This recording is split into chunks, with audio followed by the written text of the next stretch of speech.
Tim, thank you so much for your time today. I know it's getting pretty late over there. Well, I'm just getting to the office today. So please, if you wouldn't mind introducing yourself, where you're at right now, kind of your background and what led up to where you're at right now.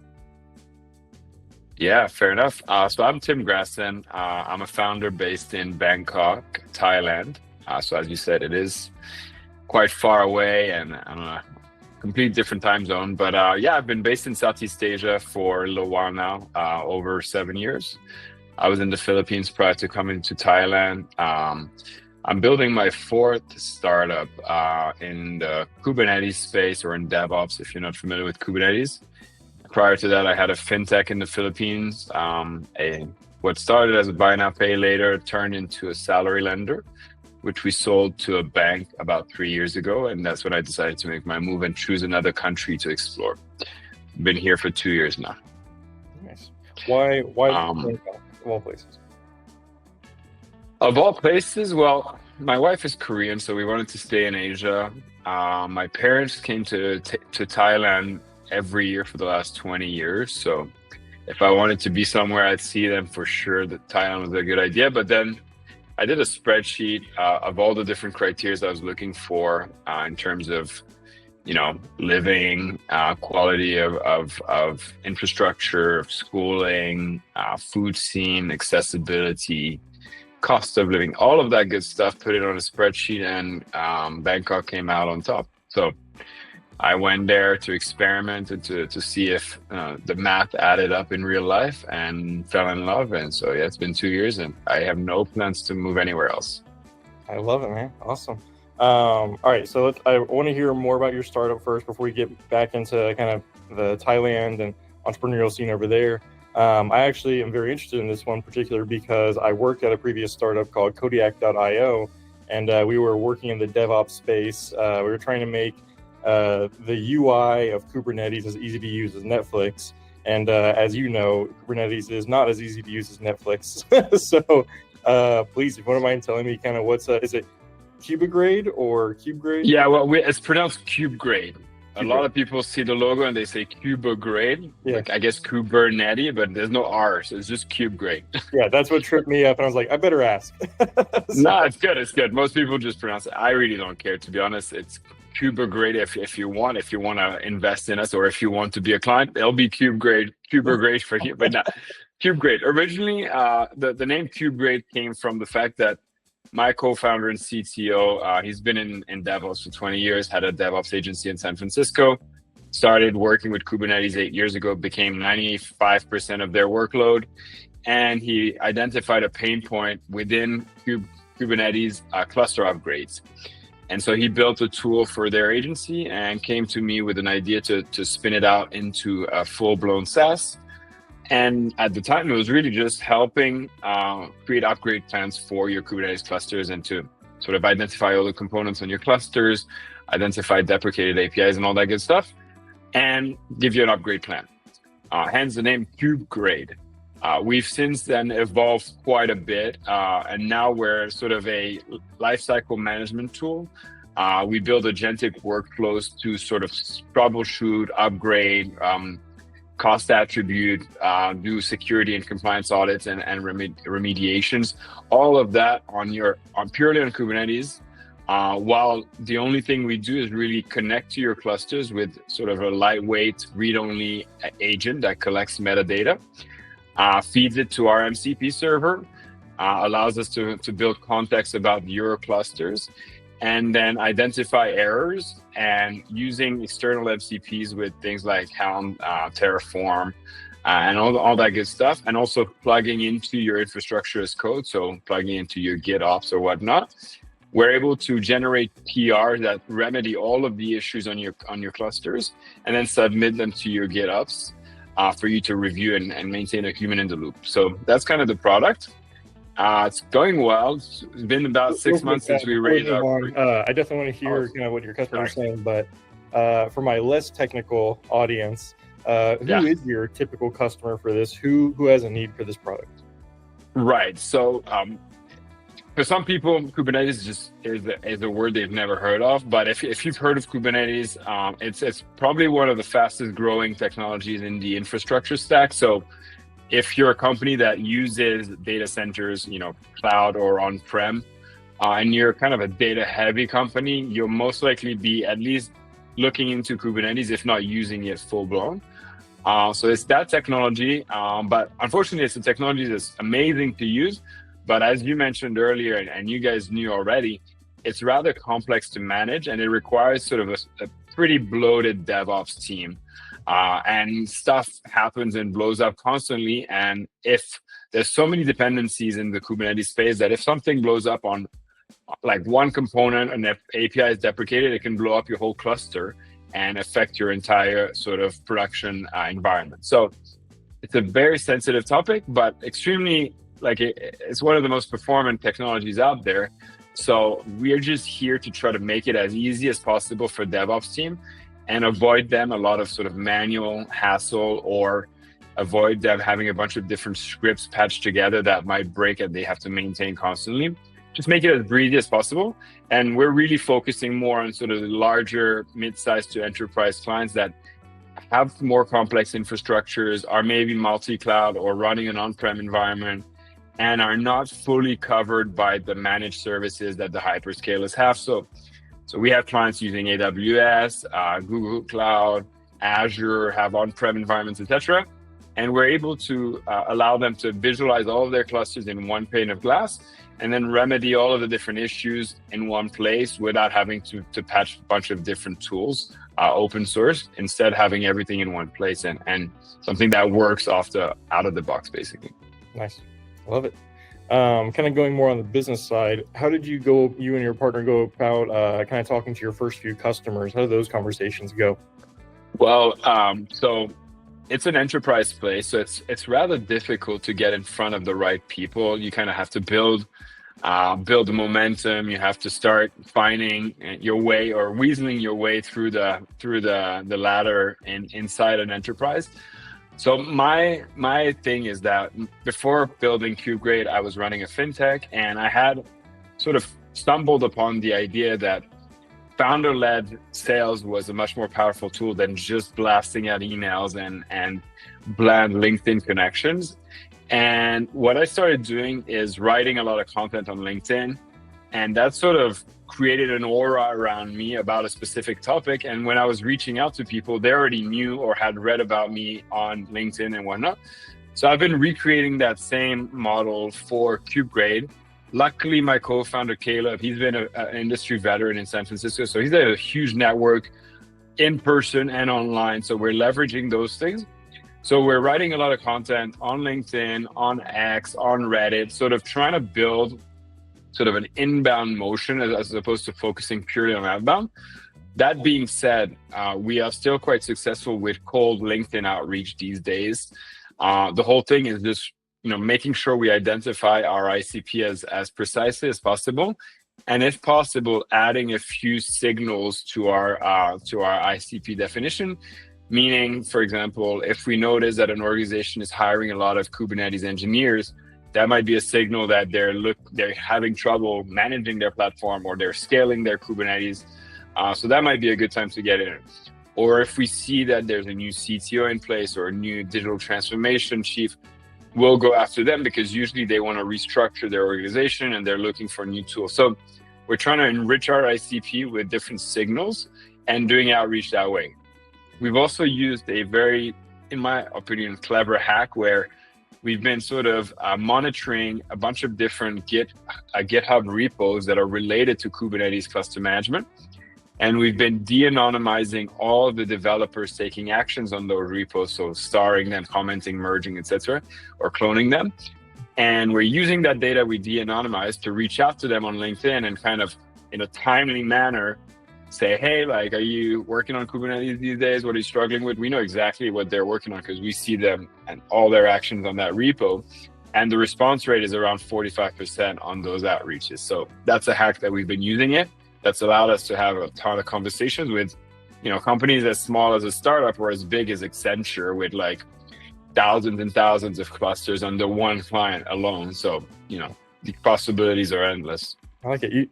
You kind of went over it really quickly, but I like that point you made of, you think it's clever going over the GitHub repos where a lot of Kubernetes is kind of adjacent to it, which makes me think of, all right, when talking to customers or trying to find those customers, what tools are they using and what channels are they using to discuss those tools? That's a really good play. I haven't thought about that. So I appreciate that. Yeah, I know, for sure. I think the first thing anyone should do when they're building a product, whether it's sort of gathering intel or trying to find clients down the road, is figure out who your clients are. And that's easier said than done. A lot of people get it wrong. But once you figure out who your clients are, where do they live? And by that, I mean, where do they hang out online? Where do they get their information? What is trust for them when they read it? So are they watching a YouTube guy? Are they on Reddit? Are they on X? So once you figure that out, you just find a way to become an authority figure in that space, and you'll most likely build a lot of opportunity. Yeah.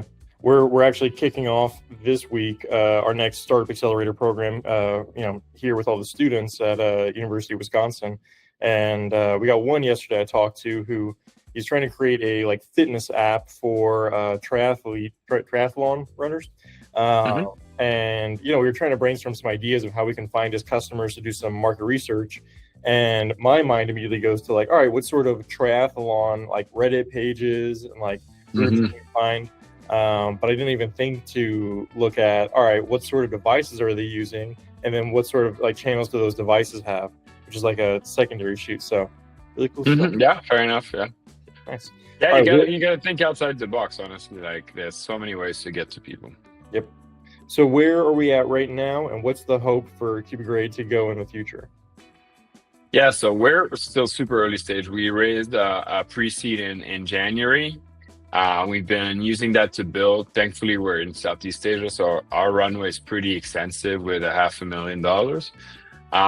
We've already got a bunch of people using the platform. Right now, we're mostly doing just free licenses.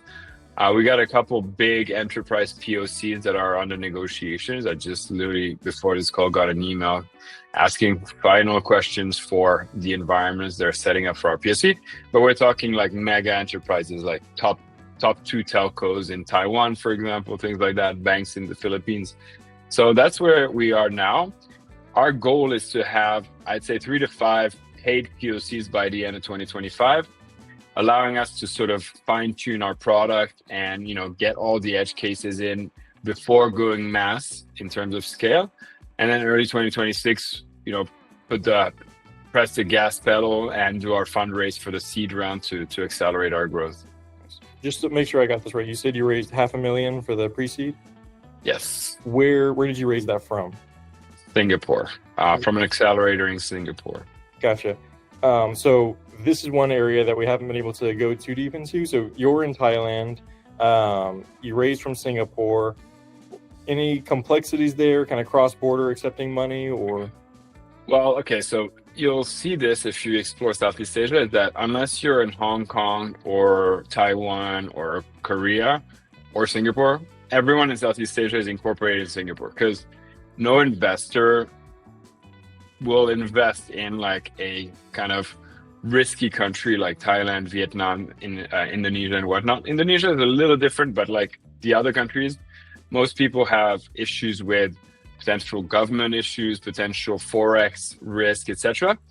And the corporate governance in Singapore is one of the highest regulated in the world. And so investors will ask you to not only incorporate in Singapore, do your fundraise in Singapore, bank in Singapore, and then we don't have any issues paying our employees or collecting money, because we have really sophisticated fintechs in Southeast Asia, things like 𝐟𝐸𝐫𝐷𝐿 or Aspire, that allow us to make cross-border transactions, whether inbound or outbound, with minimal Forex exchange or foreign exchange fees, etc. So we have no problem banking in Singapore, having raised money in Singapore, and still having operations in Thailand. It's not been a problem at all. And it's pretty standard. That's really good to know. We haven't heard that before, so I appreciate that. Well, perfect. Sure. So while we're kind of on that subject of, Thailand, Singapore, all around there, what are you seeing? I'd love to hear your thoughts on what you're seeing in Bangkok and the startup ecosystem. How are things been changing there over the last 7 years? And then how are just general overview, not asking for any like crazy predictions or anything, but general overview of like kind of that East Asia, Southeast Asia, how have you seen things changing? So I'll start with Philippines because that's where I spend most of my time. And that has evolved tremendously. Like we were, I guess, wave 2 of startups when we came in 2017, I think. Meaning there had been like a handful of startups that raised money and that were somewhat successful. And then wave 2 was us and like 30 other companies. But we could not raise money from VCs or barely. Like there were a handful of people who were able to raise, especially when we're talking pre-seed and seed. So it was all angel money, all coming from India mostly. A few Singaporean families would invest, but no institutional money. And I went back a few weeks or a few months ago, and I was mind blown. I mean, like now there's an AWS office, there's like startup programs all over the place. Everyone seems to be building a startup, especially with AI now. There's a lot of money flowing into Philippines, and this is, felt across Southeast Asia. So in Vietnam, I'm hearing the same things, in Malaysia, etc. In Thailand, it's sort of been a destination more for digital nomads than entrepreneurs, meaning you have a lot of people here who are running agencies. It's not really a startup. They're running an agency. They're a consultant. They're a freelancer. They're a crypto bro. They're a dropshipper. There's all of those communities, and that's what Thailand has attracted for the last 15 years. However, because I'm sort of a board member at the Bangkok Startup Association, I'm kind of seeing everything that's going on. And in the last 6 months, I've been seeing a shift where I see a lot more of these foreigners moving to Thailand that are actually building startups, like actual physical startups. So I'm seeing a shift. Same thing goes for more like innovation, people. Less lifestyle business. Yes, exactly. More like aggressive, hyper scaling business. And the same goes for local Thais. Before they were more focused on like lifestyle businesses and building family businesses. Now I'm seeing a lot more like startups coming from the Thai community as well. So that's really cool. Nice. That's awesome, man. I'd love to hear it. I hope to visit Thailand one day soon. You should. Perfect. Awesome. Don't want to take up your entire day, but like I told you before, I work with a lot of university students, and when I'm doing that, in Generator, I also work with a lot of first-time founders and kind of early stage. You've exited from 3 previous startups, and now you're on your 4th. So hats off to you, my friend. That's huge. I could talk to you all day and try to learn more from you. But I'd love to hear kind of one piece of advice that you'd give to kind of first-time or early-stage founders, maybe some mistakes to avoid or just general advice. Yeah, it's funny. I was just having this conversation with my wife, and we were like being nostalgic about 10, 20 years ago. It feels like today, everything is easier and more complicated at the same time, meaning when you have an idea, you can just go on any AI generator and sort of build it immediately within seconds. But what that means is that 1 million people can do the exact same thing as you, and there's like fierce competition in every single dimension of company building. It's outrageous. When it comes to sales, like I've been doing enterprise sales for 16, 17 years now. This is the hardest time it's ever been for me to do sales, even though I have all these tools, AI enrichment, all these outreach automation tools, etc. Everyone else has it too. So people get inundated with outreach. And as much as you're trying to like come out better and smarter and more customized and sophisticated, everyone else is doing the same thing. So it's very, very hard. So that was my sort of, not my piece of advice, it's like my warning. If you really want to build a startup, you better be aware that it's tough out there and everyone else is trying to take a bite. But my advice is basically, whenever you have an idea, don't just run with it. Sort of experiment and try to make sure that there's a market for it and you're able to sort of get interest or get potential clients immediately without having to build anything. And that's kind of what people call sort of the experimentation, MVP stage, etc. But for me, I go one layer before the MVP. I don't start with an MVP. I really experiment, and I can give you one kind of anecdote from my past where when we built TendoPay, initially, like I said, it was supposed to be a buy now, pay later solution. And that was for the Philippines. Philippines just barely started their e-commerce journey. They didn't have any online payment methods, and the credit card penetration rate was less than 5% of the population. So the idea was like, okay, not only people are just barely now starting to shop online, but we also have to convince them to use an online payment method that they're not even familiar with. Up to this day, people would buy online with cash on delivery. So for American people, that might not make sense. When I moved to the Philippines, I had no idea what the hell that was. Basically, the system was, and it's still going on in Southeast Asia, in Thailand as well.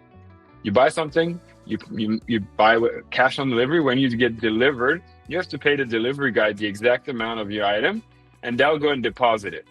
And that's a system that is still working, widespread in Southeast Asia. And we were like, okay, so we have to compete with that, and that's what they're comfortable with.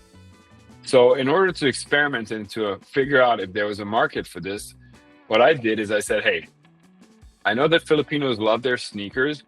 Let's create a fake sneaker landing page, like an e-commerce page. And on that page, we're going to want to validate whether or not people are willing to buy a product on installments and how much information they're willing to give us in order to get approved for that installment. So we created this fake landing page. We put two buttons like buy now for $9.99 or buy on installment for $9 or something per month for 12 months. So I forget what it was.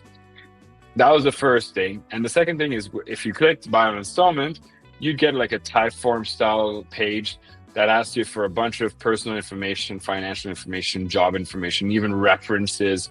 We went really deep to see how much information people were willing to part with in order to get approved. And then we said, okay, now let's just run a couple $100 of Instagram and Facebook ads to this page and see what happens. And so to our sort of surprise, within a few days, we had figured out that over 90% of people were more interested in buying on installment. So that validated that they were interested in this type of offering. And most people, 70+% of those 90% who clicked, they went through the whole questionnaire, uploaded documents, IDs, pay slips, etc. So they were more than willing to use the product like this. And so within a couple of days, a free landing page that we put together in like a few hours, and then a tiny little marketing budget, we were able to validate demand, like what kind of information we could collect, etc. And so that's how I built the premise of this tool. And then we started building a bit more, experimenting with other different ideas and how to validate them. And that's how we kept doing it till the moment we sold, essentially. Every little new thing we introduced was experimented on, validated, and then added to production, basically. So you validated. So I don't know if that kind of gives advice, but you validated before you built. Always validate before I build. Always, yeah. Good. That's an amazing piece of advice. That's why I like to break my program into like 3 parts, and it's about a 3-month program. And the whole first part is let's just go talk to some customers and make sure that the problem we're solving is actually worth solving, and they actually like care enough about it to like try to find a solution, see what they're using as a solution right now. Like you were talking about, like have to pay exact cash. That is the current solution to the problem. So, all right, let's see. They have to be home when the delivery guy is there. It's crazy. Yeah. Oh, that's the worst. Yeah. Yeah. I don't think I've ever been home whenever a package arrives. So. I mean, it's impossible to fathom, and that's why it's interesting when founders from the West come to Southeast Asia. I always tell them, don't build anything. Come here and live here for a year. Maybe get a job. Try to understand how everyone lives, because every idea you have is probably not going to be valid in Southeast Asia. Everything is different here. Yeah. So yeah. I love it, man. That's perfect. We'll wrap up there. But is there anything that me and my audience can do to help you? Any upcoming events or anything to keep an eye on? I mean, look, if you're using Kubernetes and you want to help me out, I'd love to just get you to test our product 100% free. I want as many eyeballs on it as possible, as much feedback as possible. So just, hit me up, Tim at Kubegrade.com. So Kubegrade, Kubegrade.com. And I'll be happy to chat with you guys. Perfect. Well, thank you so much for your time today, Tim, and hope to see you in person one day. Appreciate it, Grant. Yeah, let me know if you're in Bangkok ever. Awesome.